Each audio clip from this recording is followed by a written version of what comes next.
This is a sports catastrophe production.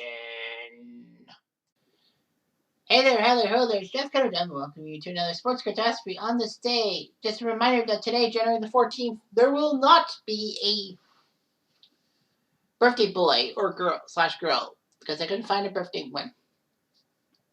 And a reminder that on the 16th, don't expect them on this day because there wasn't really anyone.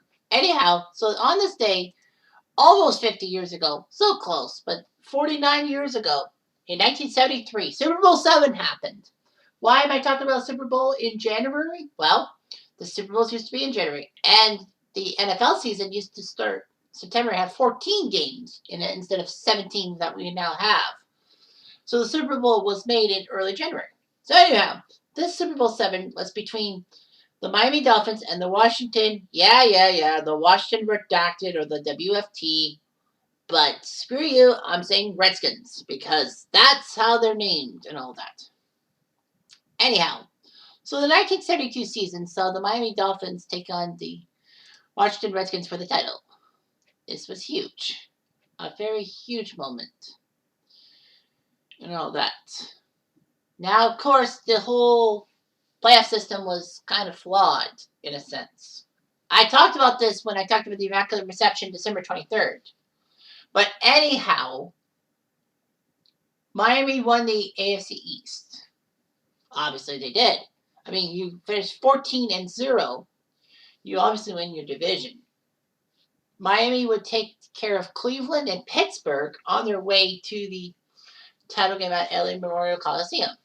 Washington was also number one. They were 11-3. They were the best team in the NFC, just holding off Dallas by one game. Washington beat Green Bay before taking care of Dallas, only giving up 6 points in 2 games, whereas Miami gave up a lot more. Of course, this was a huge thing and all that. The Dolphins and the Skins. The Dolphins were undefeated and untied. It was the first in NFL history post-merger, post-AFL-NFL merger. The previous 2 teams to actually be perfect in the NFL were the 1934 and 1942 Chicago Bears. But they lost the NFL championship game. Cleveland also did a perfect season in 1948, but because they were in the AAFC, the All-American Football Conference, it doesn't really count. So anyway, Miami was good. They were 4-0, but then their main quarterback, Bob Greasy, got hurt. And Earl Morrow came in place. A 17-year veteran who the Dolphins signed for $100. Kid you not. Shula knew about Morrow helping him out with the Baltimore Colts when Mr. Inconsistency himself, that being Johnny Unitas, got hurt. Anyhow, Morrow came, and surprisingly, Miami won every game. It was shocking. And all that. The Dolphins were decent. They got to Super Bowl VI the previous year, but were crushed by Dallas 24-3, including that 30-plus yard sack of Mr. Greasy. Anyway, the Dolphins only had one starter in Super Bowl VII that was older than 30. That was Nick Buoniconti, the linebacker. And the Dolphins had the 3-headed running attack of Jim Kick, Larry Csonka, and Mercury Morris. So Miami just had the running game. They had over 2,900 rushing yards, and 2 players, Morris and Csonka, got 1,000 yards. Amazing. And Miami led the team NFL in points scored. So anyway, the Dolphins had a very good defense, and their offense, their wide receiver core wasn't that bad, especially Paul Warfield, who was swiped from Cleveland. Miami's no-name defense did their job. Washington, though, had issues. First off, Vince Lombardi, who actually coached a year for this, actually died prior to the 1970 season. Washington had an intern coach, Bill Austin, who was 6-8. And then the Skins said, George Allen is our coach. George Allen, who helped the Rams out through the 60s, needed to do something about that. Unfortunately, George Allen's philosophy of older veteran players win games was terrible. They traded their young prospects and draft choices for older, more established players. Said the future is now. Washington was the oldest team in the NFL, called the Over the Hill Gang, because the average age of the starters were 31 years old.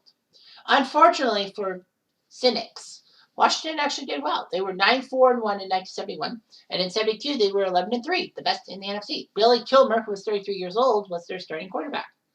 All that, and actually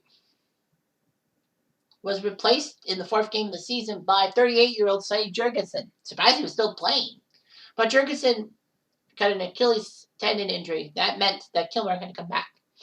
And the Skins had some good running backs. Larry Brown, who was second in running over 1,200 yards behind O.J. Simpson's stuff, came there. He was named the MVP. Why? Anyway, Charlie Henry was good. Charlie Taylor was a good wide receiver. And Washington had some good defense, too. So, anyway, it was huge. Miami actually had issues with Cleveland and Pittsburgh. They just couldn't beat them. And the Skins just looked good. There was a lot of hype and all that because, Miami was trying to go El Perfecto.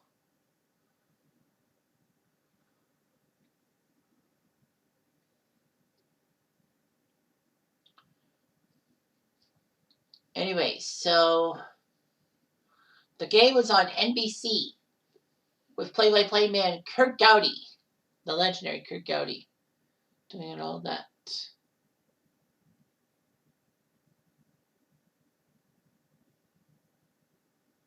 Anyway, the big problem with NBC and Super Bowl 7 was that they had to delay its broadcast of Elvis's Aloha from Hawaii concert, which took place the same place it was supposed to broadcast around the world live. So NBC had to re-edit the concert and air it in April. Kind of weird, huh?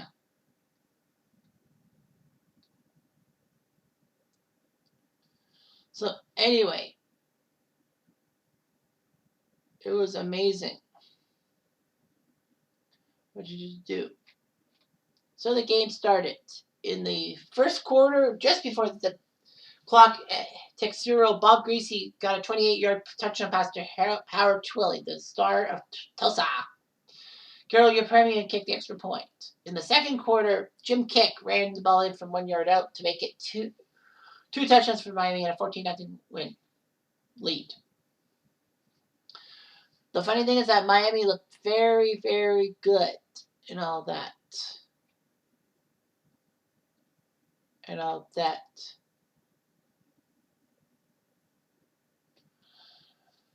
So anyway, Miami was looking to have a perfect season and to have a perfect Super Bowl, not giving up a point.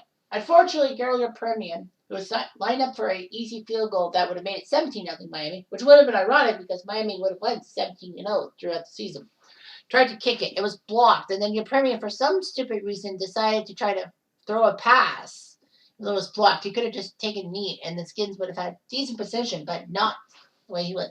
But Yepremian decided to throw the pass. It bubbled up in the air, and Mike Bass, number 41, caught the ball, making it 14-7. And the Skins had a chance. Fortunately for Yepremian and fortunately for the Dolphins, that the bubble wasn't costly. It's still remembered, but the fact of the matter is that Miami still won the game 14-7. So anyway, Don Shula was carried off the field, and a kid shook his hand, stripped off his watch. But Shula got down, chased after the kid, and retrieved his watch.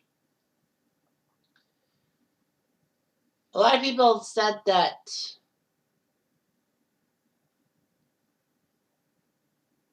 Manny Fernandez should have been the MVP, not Jake Scott, or even made the co-MVP with Jake Scott. Yepremian was basically badmouthed. Bill Connie said that if we lose because of this botched field goal attempt, I'll hang up by one of your ties.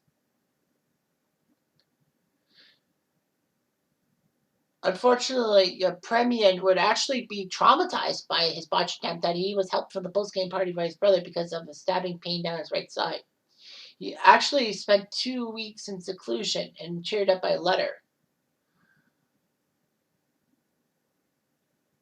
In fact, Carol's the letter was actually written by Sugar's wife Dorothy and signed her husband's name to it. Carol's gaff actually helped your premium get some speaking engagements and endorsements. Anyway, the Skins got revenge on the Dolphins franchise in 1983, 10 years later, by winning the Super Bowl over the Dolphins. The last member of the Redskins to be still active with the team was Terry Hermeling, who retired after 1980. And the last members of the Dolphins remaining from their Super Bowl 17 was Bob Kuechenberg, the guard, and defensive end Vern Den Harder, who actually were retired after the 82 season.